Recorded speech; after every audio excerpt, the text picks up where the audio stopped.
So let me just introduce to you Terry Real. Terry Real is an internationally known, recognized family therapist. Okay, he's a speaker and an author. Terry founded the Relational Life Institute, offering workshops for couples, individuals, and parents around the country, along with a professional training program for clinicians wanting to learn his way and his style of relating or doing couples counseling. But one of the things that I also want to plug in is that he will be one of my speakers at a 2020 Kauai retreat. And he wrote multiple books on the subject of couples counseling. And I want to give him some of the questions that you guys have emailed me and want him to answer through this webinar. Let me know, Terry, if you're on. Are you on? Oh, okay, hold on. Hold on. You're going to get an invitation on your end. Oh, my gosh. Hey, we did it. Oh, my goodness. Check the camera and mic. Hey. All right, I'm going to turn you off now.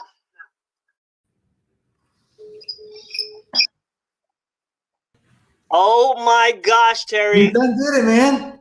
That was persistent.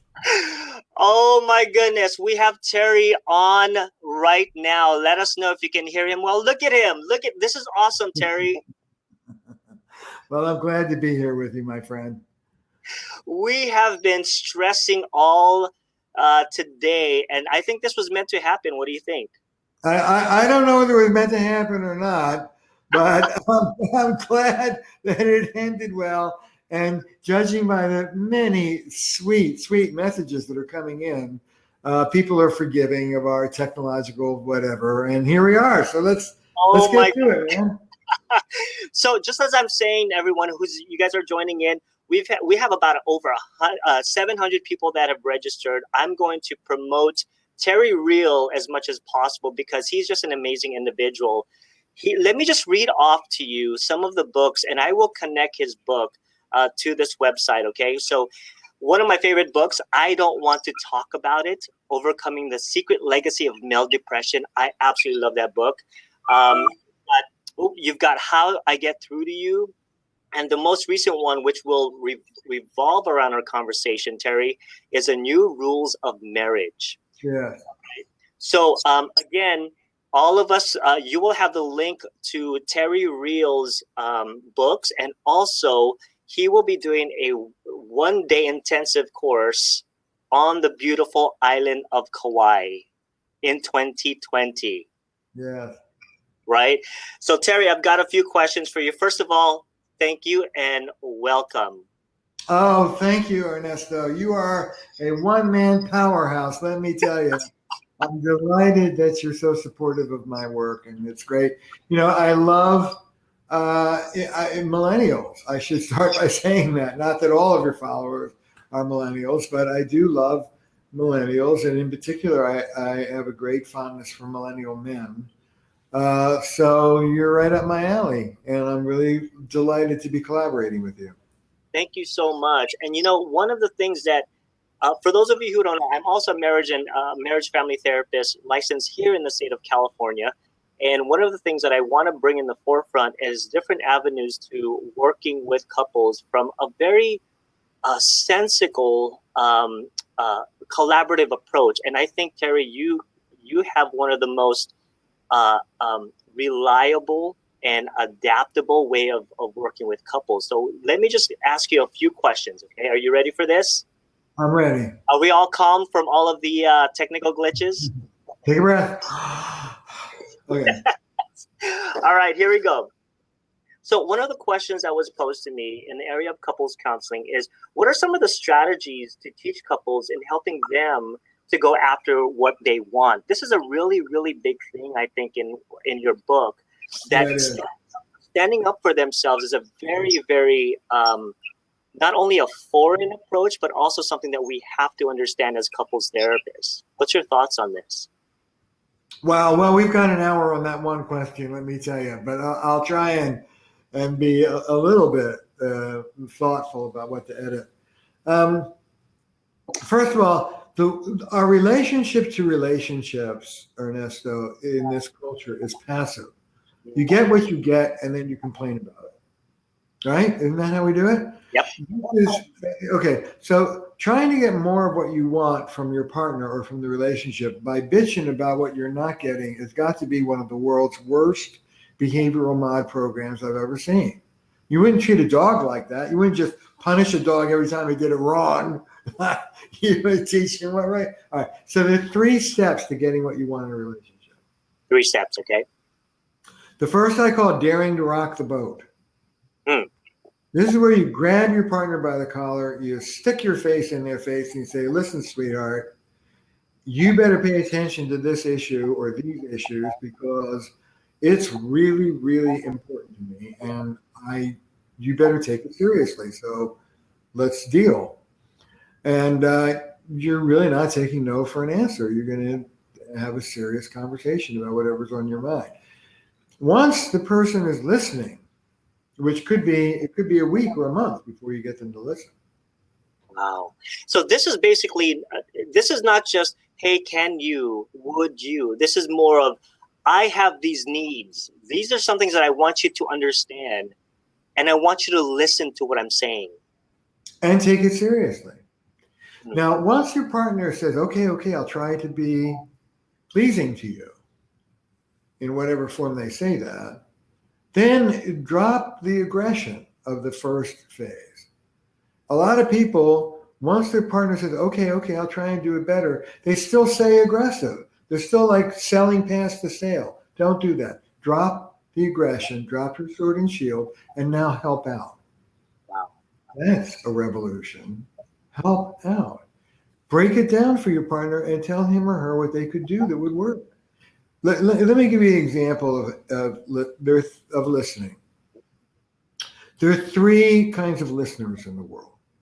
There are empathic listeners, there are problem-solving listeners, and there are sharing listeners.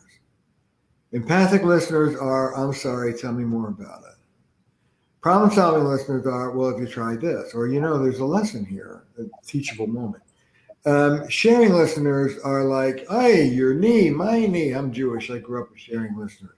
Hey, you're 17-year-old. Mine is pulling my hair out. So that's sharing. There's nothing wrong with any of these 3 modes. What's wrong is that you don't negotiate them up front. So John Gray made millions of dollars with one damn point, not that I'm jealous, but one point, which is women like empathic listening and men go to problem-solving listening. Fine. We're not from different planets, guys. All the women have to do is say, I've got 10, 15 minutes of venting. I don't want you to solve my problem. I don't want you to make me think about anything. Just put your arm around me and be like a girlfriend. There, that's so I'm sorry. Wow. That's what are you willing to do that? Wow.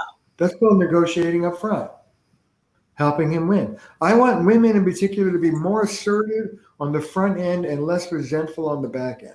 Actually, I want that for both sexes. Wow. Anyways, that's the second step, helping them out. And then the third step is making it worth their while. When they start to give it to you, celebrate it. I talk to people in general about celebrating the glass 15% full. It was only 5% full last week. What are we going to do to make it 25? Let's go. Right? But who does that? The minute your guy or gal starts trying to give you what you want, you're full of criticism. They didn't do it right. They didn't really mean it, blah, blah, blah, blah. Don't discourage them, encourage them. So these are the 3 steps. Make your wants known, dare to rock the boat. Help them out and work with them once they're listening, and then give them positive reward when they're trying. Right. Because usually, I love what you said in one of your Facebook Lives, that men are allergic to criticism.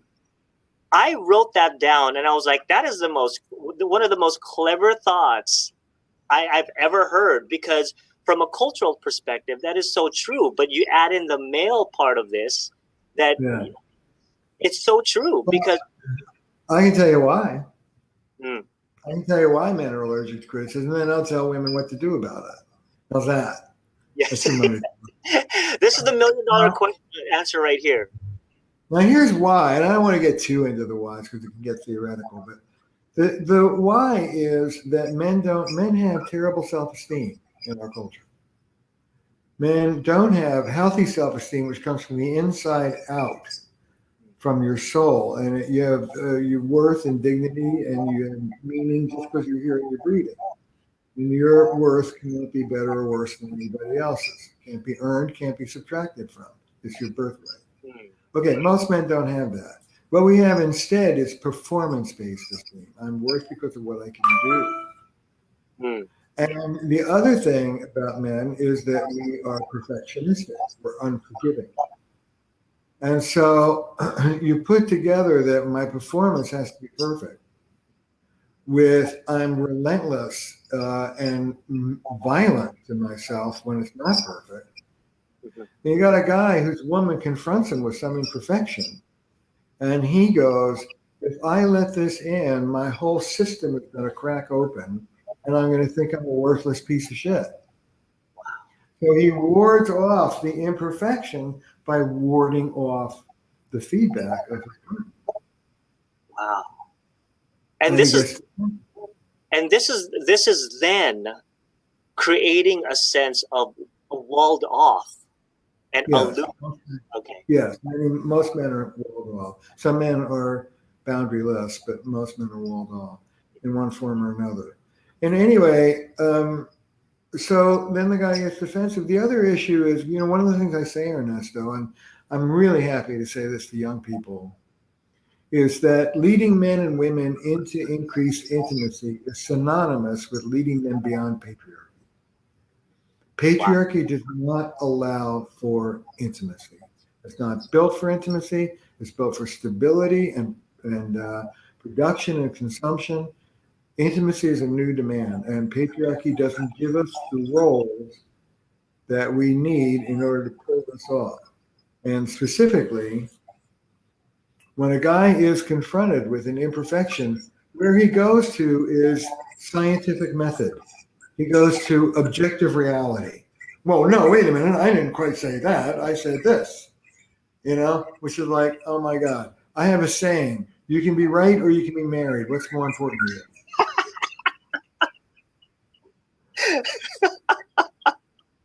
When a guy is confronted with an imperfection, he goes right to what's right, what's wrong. Screw that. That's not the point. Yeah. That's not thinking relationally. That's thinking patriarchally. Relationally, the answer is the relational answer to the question, who's right and who's wrong, is who cares? What matters is we're a team. How are we going to work this out in a way that works? That's what matters. So the guy is thinking about right, wrong, fair, unfair, and he's defending his territory and he's doing all this male. Okay, here's what I teach men to do. I repurpose an old aspect of traditional masculinity. I pluck it out and I put it back in, and I ask men to practice becoming what I call a generous gentleman. I want you to be a generous gentleman. So when your woman, say it's a heterosexual couple, doesn't have to be, but for right now, if your woman confronts you with something she's upset about, you can go to what's right, what's wrong, what's fair, what's not, what's this, what's that, your excuses. Okay, I got something to tell you about that, though, my friend. That's all about you. How about getting over yourself and showing some compassion to your gal? And so instead of referencing what's right or wrong, you reference your partner's feelings. Hey, listen, my friend, I'm sorry. I'm sorry you don't feel bad. I'm sorry you don't feel good. Is there something I could do to help you feel better? And the defensiveness just goes through the floor. What's it for? Who needs it? I call this relational jujitsu. Okay. You don't stand up and oppose the force. You yield to it. Yes. You're elegant about it. You want to, guys, you ready? I have a way of disarming an angry woman 50% of the time in a matter of moments. Now that's 50%, but that's better than you're doing, okay? Remember, it's about staying married, right? It's about staying married. All right, here, I can help you disarm an angry woman in minutes, 50% of the time. You ready? You know what you do? Let's bring it. Give her what she's asking for. Hmm. You want to hear that again? Give her what she's asking for. Hmm. If she's mad at you about something, acknowledge that you did it. If she wants something, acknowledge that it hurts to not have it. Yeah. Be there with her in her feelings with compassion. Yeah, because It'll blow her mind. this is such an important concept, because when somebody tells you you hurt me, Yeah. your truth, that's what happened to them, right? Instead of Yeah. no, I didn't. No, you did. So just acknowledging and being compassionate about that pain is actually the way to go. Yeah, well, I would teach the person who's complaining to speak more cleanly. I would say, when you said this, I got hurt, rather than blame the person. You hurt me. I'm responsible for my own feeling. But when you said that, I want you to know, if you really want an A+, it sounds hokey, but my kids say it. I got myself, Dad, when I called you and you didn't answer the phone, I got myself worried that there was something going on with the plane. So stay on your side of the street. Don't go you. Go I feel bad. I would like more. I love that. Terry, what's your third? No, I've got with the third what? Where are we? Oh, for some reason, there's three aspects, right? Or you already said your third? What, three aspects of the defensiveness? Yeah. No. There are three aspects of getting what you want. You're back with the last question. Got it. I'm still trying to figure out our technical difficulties here. Yeah, okay. You get a free pill. Exactly. So I'm going to move on to my next question. But before I move on, just to let you all know, again, Terry Real, I will have his books connected to this webinar, and also email everyone his books, and also the link to his one-day workshop on the beautiful island of Kauai. So let me move on to this, okay? I think this is very... Hey, Ernesto, while we're doing commercials, can I invite everybody to my website? Just go to terryreal.com. TERYREAL.com. There's a ton of stuff there for you. Absolutely. So what I'll also do is email you the website to Terry's website, so you can have all of the things that he's doing right now. Exciting times. So let me go ahead and fire you this question right here. And this is actually taking somewhat of the concept from your other book, I Don't Want to Talk About It, or I Don't Want to Talk About It. Here's one thing that I thought about. Do you see the difference in resistance in therapy for trauma in men and or for learned behavior of resistance or walling off? So the difference of, I guess, with how trauma is involved or differentiated from learned behavior or so. What's your thoughts on this? Ernesto, forgive me. I don't mean to be rude, but I was distracted because a woman wrote in and said, you promised to tell the women what to do to decrease the men's defensiveness. And she wanted me to cover that. And I think it's a fair... Absolutely. That's from Linda. I see that. Go ahead. Answer that question. For the women, and it's women who generally carry dissatisfaction in the relationship, we'll talk about that. But for the women who want more, what I talk about is standing up for yourself with love.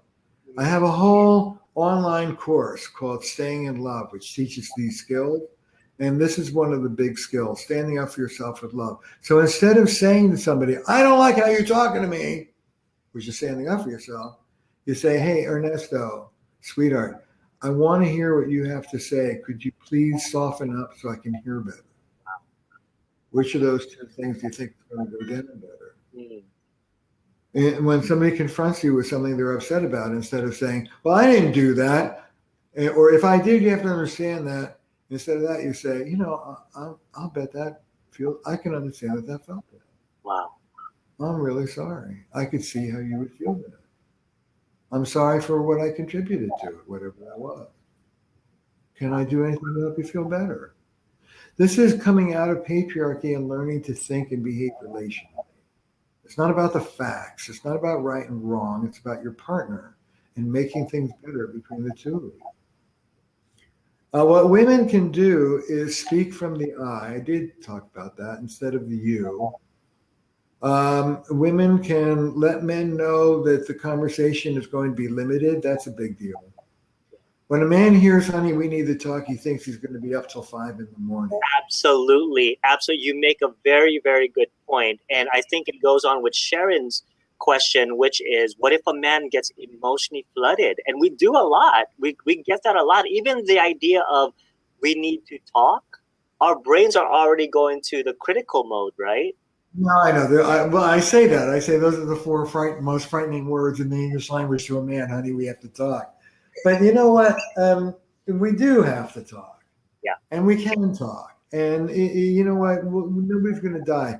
I don't give men a big free pass about all this stuff that men just biologically get flooded or men don't have the resources. You know what?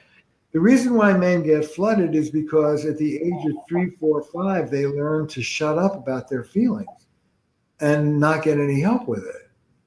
So that's why they get flooded. And the reason why they shut down is because that's the major adaptation of many men from the either abuse of neglect or the abuse of boundarylessness or both. Men go behind walls. And the third factor is men are entitled. Mm. There's this thing called male privilege. It's been around for a few thousand years. And, you know, when a guy gets too upset, Virginia Goldner, great feminist therapist, wrote back in the 70s, to understand gender in America, understand this. Women's role in domestic life is mandatory. Men's role is discretionary. Wow. Women's role, now that's changing with millennial because of economics, but that's the deal. And so women try to make requests instead of complaints. Try and keep it positive.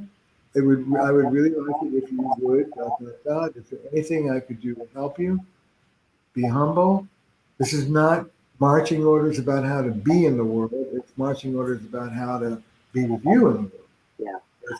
It's your instructions.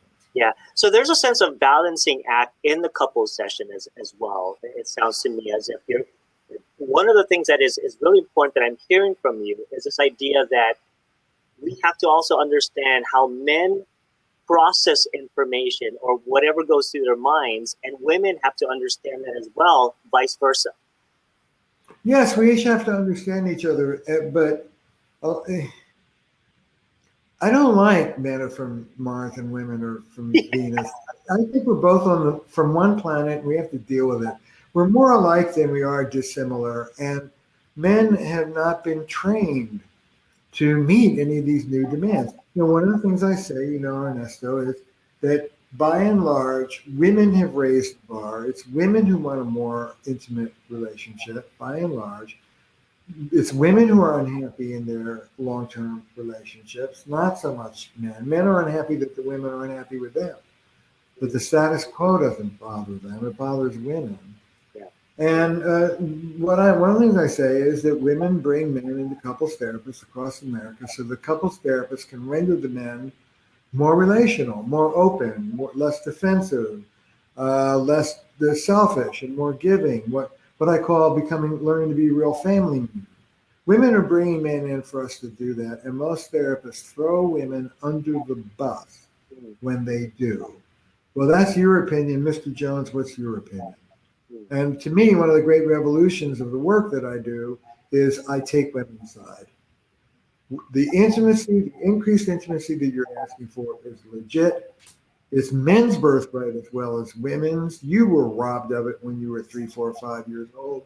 Let's get it back for you. It's good for you. It's good for your marriage. It's good for your kids. It's good for your body. It's good for everybody. Let's go. Wow. Wow. So, Linda, I'm hoping that Terry answered your question, which is a very, very beautiful question. Thank you for asking that. Do you mind I've got like all of these questions, but we're going to do this again, Terry, I'm pretty sure. Yeah, we'll do it again. We'll do it again. So here's one thing that I love this idea that couples counseling shouldn't always have to be a war zone, right? It's not supposed to be a war zone. Right. I love what you mentioned where what are some of the strategies you use to help couples to keep their eyes on the prize? Well, there are 3 phases to the work I do, 3 strands of it. And by the way, you can do this work and be this direct with men, whether you're a male therapist or a female therapist. Most RLT therapists, relational life therapists, that's what I've created, are women. And if you're willing to be that assertive, you will be heard by your guys. Don't be put off by that. At any rate, the 3 phases. The first phase is loving confrontation, which most therapists don't do. The first phase is, Ernesto, this is what you're doing to blow your own foot off. Can I give you an example? This is not you, Ernesto, at all, but angry pursuit. All right, maybe. Angry pursuit. Okay. Angry pursuit is a losing move. You'll never get more closeness in your relationship by angrily complaining about not getting it. I call it pseudo pursuit because the content is about how we're not close, but the process is actually pushing the other person away. It's not inviting. So I would say to you, hey, Ernesto, this is what you wouldn't hear from like 99 out of 1,100 therapists. Ernesto, I got some bad news for you. You want to hear it? Role play, Ernesto. Okay, here it is. All right. Angry pursuit is not seductive. You want to hear that again? I love yes. Angry pursuit is not inviting. And so what I would do is I would tell you, I'd hold the mirror up to your eyes about what you're doing. And you wake up. The first phase I call waking up the client. It's like, oh man, this is stupid. The second phase is going back into family of origin, childhood, doing some inner child work. Trauma work. And then the third phase is teaching. Once you tell somebody, look, angry pursuit doesn't work, then you got to tell them what kind of pursuit would work. Exactly. And it drives me crazy when therapists, particularly trauma therapists, think they do all this deep wounding healing, and then they think the person knows how to be. You don't know how to be intimate. Not in this culture. Nobody taught you.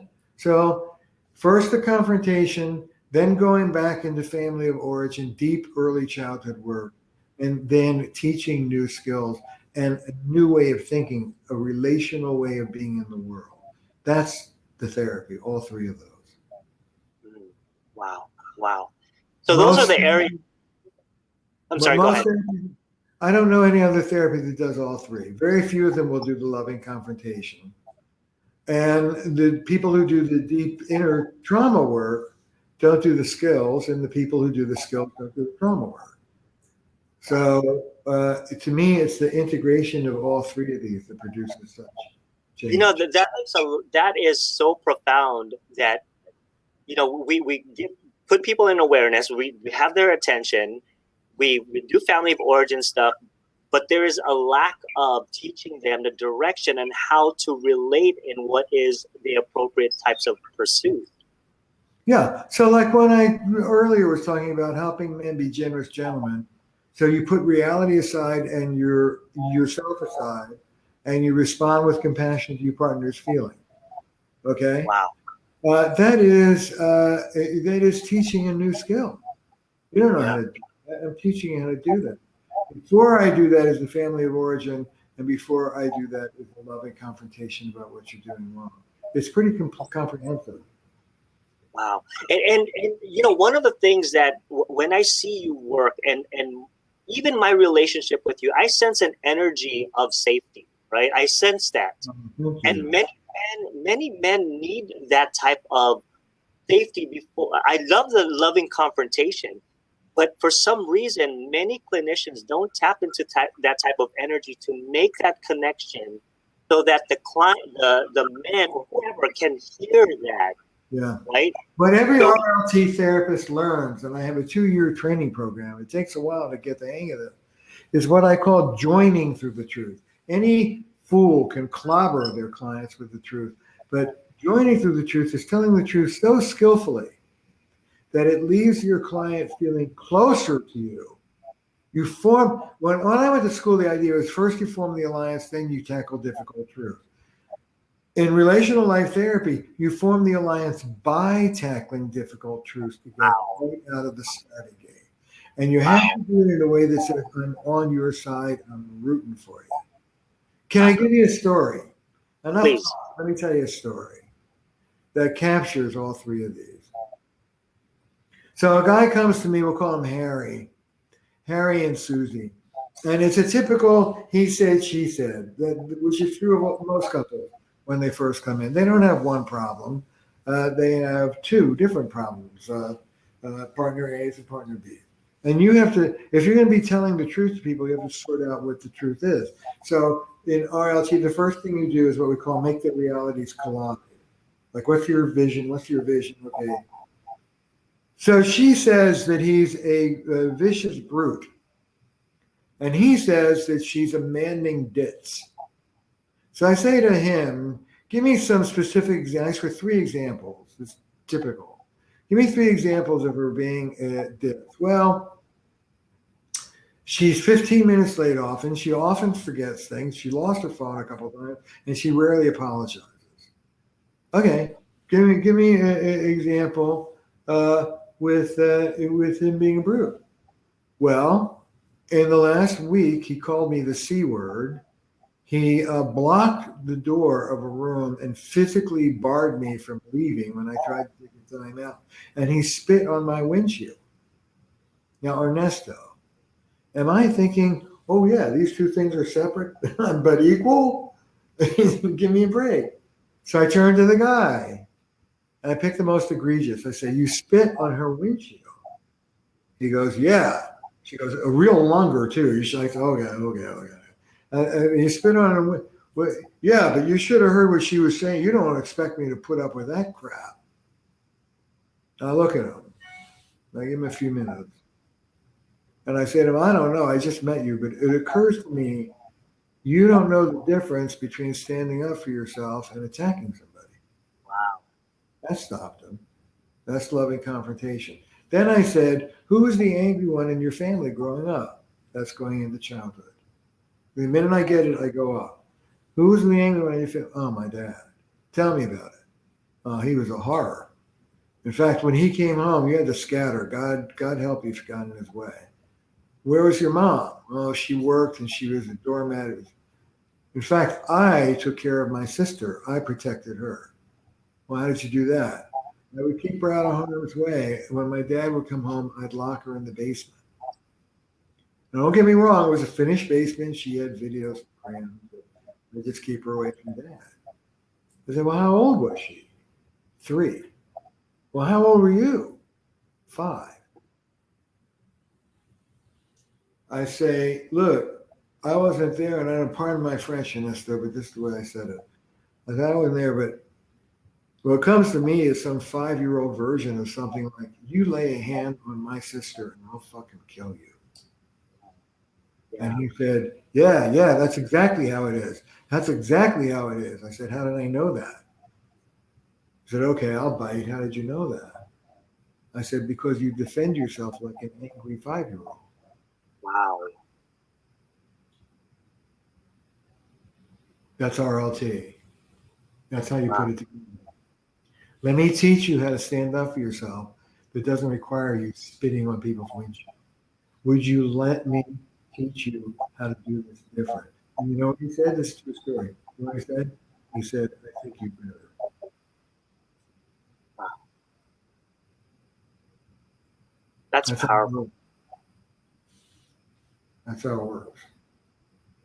You know, Terry, I think, you know, the way that you formulate that story and the way that you teach couples and individuals to understand how their past is connected, and all of a sudden, that, to me, when you become so aware of that, you make that connection with that client where they can piece all of that together. Yeah, it's like, it literally is like waking up from a dream. Like waking up from a dream. You know, I show a tape to Therapist, audiences, 4 minutes. Guy was verbally abusive for 20 years. Couldn't stop. It came on him too fast, he said. I said, well, who taught you how to be angry? Who is the angry one in your family? And we go back and anyway, long story short, his stepmother was, quote, the meanest, evilest woman on the face of the earth. I said, oh, so she's the one who taught you how to be angry. She taught you how to be verbally abusive. He said, yeah. I said, you know what? It must kill you to realize that when you're screaming at your wife like that, you've become your stepmother. And he said, for somebody to look at me the way I looked at her, I feel mortified. I said, good. I said, do you have a picture of your stepmother? I can get it. Good. Before you rage at your wife, this is what I want you to do. I want you to take out the picture of your stepmother, hold it up, and say, I know that what I'm about to do is going to cause my wife harm, but right now, being like you is more important to me than she is. Wow. You do that, and then you want to rage. Well, I guess you rage, but do that first. I want you to know that was one session. That was 8.5 years ago. The man has not raged since that session. Wow. There's a sense of validation and seeing and just the connection factor that you had with this guy that really helped him to see a lot of that. And that's a skill that requires to be refined over and over and over again, I would assume. Well, what I'm doing is I'm holding the man in warm regard at the same time that I'm casting a very no bullshit cool eye on his behavior or grandiose traits. I'm still holding you in warm regard. Yeah. Let me extricate you. I said this to this guy. Let me extricate you from this violent nonsense. I'll often say to a guy, you're a decent man underneath. Let me get that decent man out of there. Wow. Because there's that facade, right? And I think there's a beautiful question right here that I'm seeing, that anger is somewhat used to disconnect, right? Anger is a very powerful emotion to disconnect. How do you address that specifically? Well, you know, men are allowed, under patriarchy, men are allowed 2 feelings, anger and lust. That's it. That's all you get. And so men filter all of their feelings through anger and lust. You know, a guy can want to be held. Guy could want to be told he's lovely. Guy could want to be told that he's cared about. What comes out? Hey, let's have sex. You know, it all gets filtered through sex. Or a guy could feel lonely, or a guy could feel unheard, or a guy could feel helpless or impotent for what comes out? Rage. So you have to take these bad behaviors off the table, first of all. Most therapists will not stand up to grandiose, difficult behavior. It's true. That's absolutely true, because I do believe as well, too, that many clinicians, I know starting off myself, I was incredibly intimidated by forceful, aggressive men, because, you know, that my culture is not to speak up, right? Yeah. It's to move towards, but I just love this idea that even therapists themselves can stand up and can be assertive. Yes, but you have to do it along with the dissatisfied person. You have to empower the dissatisfied person to stand up to it. Wow. Then you can come in under it. If you get out ahead of that person and you're fighting more than they are, you're going to get fired by the grandiose partner. So the first move is to empower the other person and then use that as leverage along with the kids as leverage. The kids as leverage, meaning you don't want to hurt your kids. You know, I have a saying to guys all the time. I say, what kind of father did you have? What kind of father do you want to be? Will you let me help you change the legacy that you grew up with? Wow. Men want it. Men want it. If you're clear with them and you love them, then you put it to them, men will rise to the occasion. You know, this moves into another question that I'm seeing on the feed here, and also with my question, which is the idea of empowerment. It sounds like, just hearing you, Terry, I just feel a bit more empowered as a clinician. Good. I want you to. Right, because and I think being empowered in relationship is one of the key to getting to that goal, right? Getting to that, but how do you get to that point? Well, Um, let me say a couple of things. First of all, let me celebrate you as a clinician. But one of the things I say, Ernesto, is the thing that you say to your colleagues at the water cooler after the session. I can't believe what a milquetoast this guy was. I can't believe what a relentless witch this woman. That's what you should be saying in the session.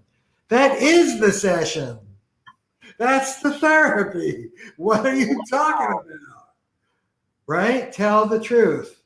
Find a way to respectfully tell the truth. wow, I just absolutely love that because this is a therapeutic setting. We have to create that environment where we have to tell that truth. In a way that holds the person in warm regard. I'm no better than you are. I'm just as flawed as you are.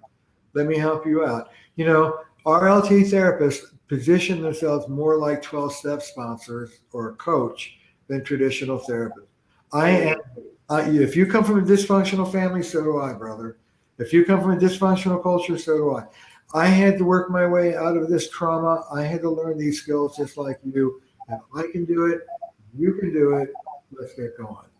Wow, and it's so genuine. It's so human. It's so human. One of the things I say is I don't know how to teach people how to be relational and not be relational with them while I'm teaching them. So, Wow. one of the things, Ernesto, that RLT therapists make a point of self disclosure. There are rules. You don't want to burden people or invite them to take care of you. But within those parameters, I talk about my relationship with Belinda. RLT therapists will talk about the fight they had with their spouse, if it was a small one that morning. We're humans. We're not above you. We're in it with you. Mm. That's a very powerful thing to say. So for all of you young clinicians out there, especially some of my students who are on right now, and some of my students are here, actually, Terry, I'm glad, I'm so honored that you're here to teach them. You're lucky to have Ernesto as a teacher. Thank you. So one of the things I want you guys to know as a young clinician is there is room and there is permission to self-disclose. And that's the reason why I absolutely love your style, because you do it in such a way that is respectful within the whole process of the room, right? And the relationship. You are human first and then the therapist. That's what I'm getting from And but it's also therapeutically strategic. It's like how wonderful to say to somebody, "Hey, look, I was like you. I was depressed like you. I was a womanizer like you. I was a selfish prince like you. I had low self-esteem. I had. I don't have those things anymore. And you know what? Life looks a lot better now than it did then. And you know what else? I can get you there if you're willing to do the work. Let's go." Wow. I'm pretty blown away, Terry. And a lot of my colleagues have talked about you. I mean, even your book has been one of the recommended reading in one of my classes. And just hearing you talk about this in a way that is real and so directive, yet loving and gentle in this approach I think it's so vital in our movement as a clinician, you know? Yes, I think it's vital for the culture at large. If I can be grandiose for a moment, let me fade out to the largest lens possible. Look, the essential mistake of patriarchy and patriarchal thinking is dominion. God gave Adam dominion over the planet. Adam was Lord over the earth as God was Lord over the universe. Turns out, some people say that's a mistranslation. If it isn't, it's a really bad idea. I'm sorry. Men do not lord over the earth. Men are humble subcomponent parts of the earth. And learning to move out of patriarchy into relationality is synonymous with learning to think ecological. Wow. I'm not above it.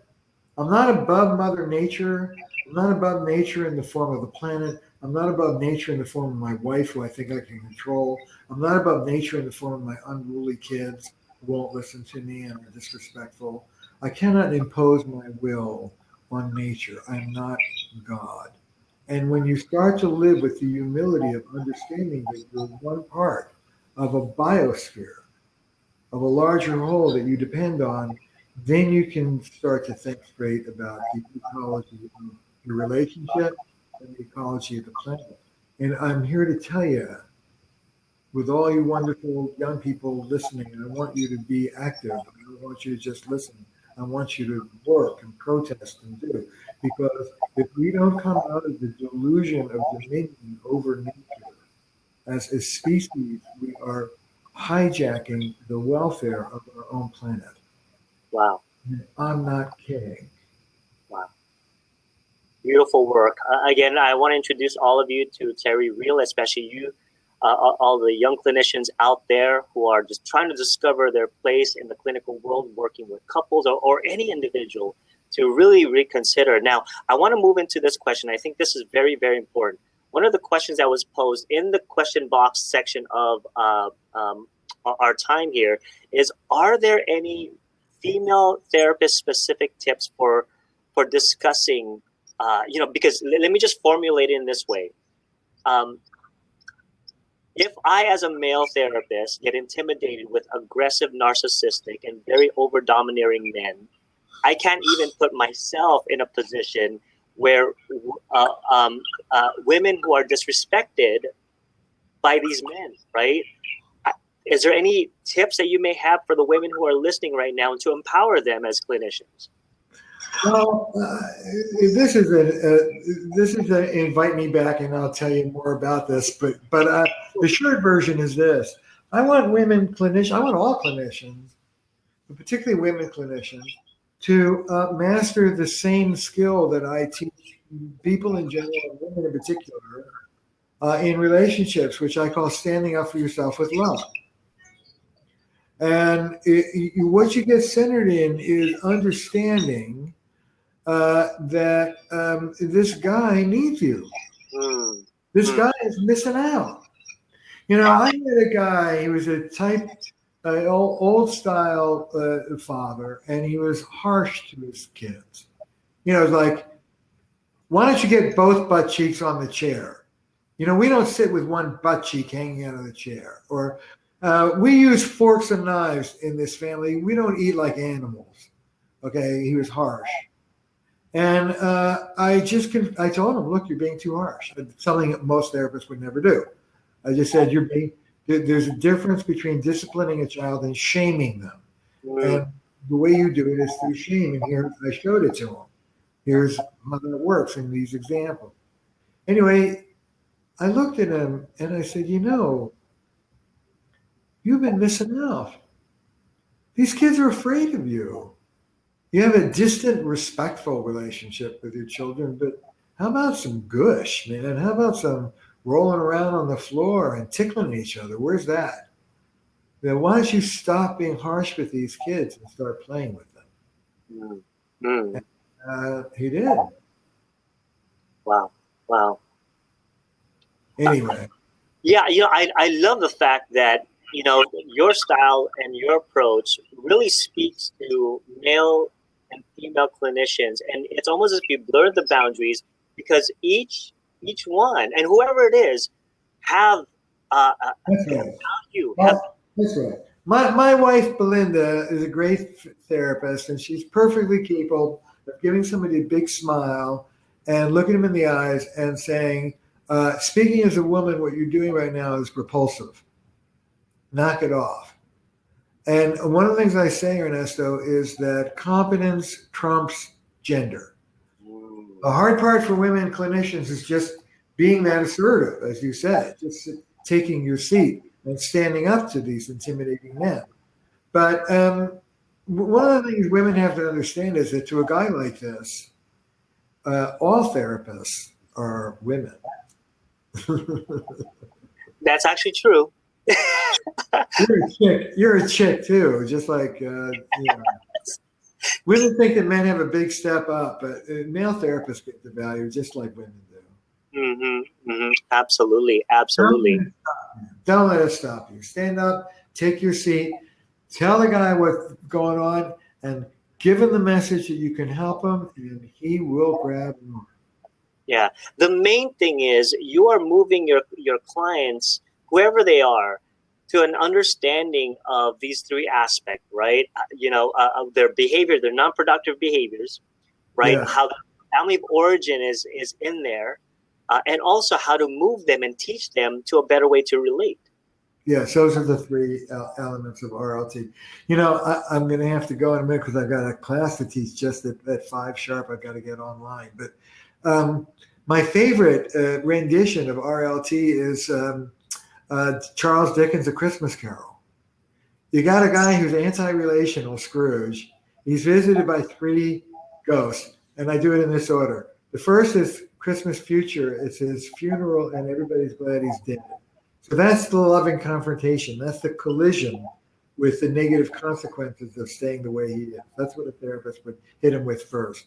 The second is the Ghost of Christmas Past, and it takes him back to his miserable childhood and how he became the way he became.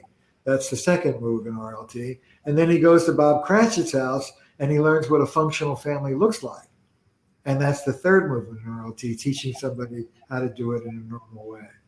That's my favorite RLT story. Terry, you are amazing human being. I just love talking to you. I'm so honored and excited that you're going to be joining us 2020 on Kauai. So I'm going to give everyone the link. I'm going to give the link to your books and also to your website as well too. Please check out the website, see all the trainings that he's going to be doing. And you're also going to be speaking at CAMT conference here in California. For those of you in California, I will be there speaking as well too. But Terry will be opening up the keynote speaking piece of it. So thank you so much, Terry. Oh, total pleasure, Ernesto. Until next time. All right. We'll talk to you soon. All right. Bye-bye. Bye. Bye-bye. All right, everybody. That was my interview with Terry Real. I hope you absolutely got a lot out of that talk with him. I'm going to upload this video for all of you who have joined and also registered will have a free copy of this video. And please join us on Kauai 2020 as Terry Real will be really helping you understand how to work with your couples. And he's going to be doing it in real time. So thank you so much again. Stay tuned for more webinars with Terry Real and also some others. Stay tuned.